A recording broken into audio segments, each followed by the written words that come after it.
আসসালামু আলাইকুম।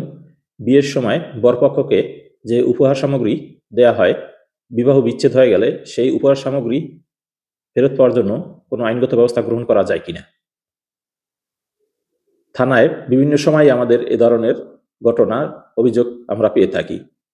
সাধারণত বিয়ের সময় ছেলে পক্ষকে মেয়ের পক্ষ থেকে বিভিন্ন ধরনের উপহার সামগ্রী, ঘরের আসবাবপত্র, নগদ টাকা, স্বর্ণালংকার, এমনকি ব্যবসায় এর জন্য নগদ টাকাও দেওয়া হয়ে থাকে। কিন্তু বিবাহ বিচ্ছেদ কিংবা তালাক হয়ে গেলে মেয়ে পক্ষ এই ধরনের মালামাল ফেরত পাওয়ার জন্য থানায় কিংবা কোর্টে মামলা করার জন্য যায়। কিন্তু আইনগতভাবে বা বাংলাদেশে প্রচলিত আইনে এ ধরনের উপঢৌকন বা উপহার ফেরত পাওয়ার জন্য কোনো ধরনের আইন নেই। অর্থাৎ বিয়ের সময় যে মালামাল কিংবা উপহার সামগ্রী দেওয়া হয় তা ফেরত পাওয়ার জন্য আইনগতভাবে কোনো ব্যবস্থা গ্রহণ করার সুযোগ নেই। ধন্যবাদ।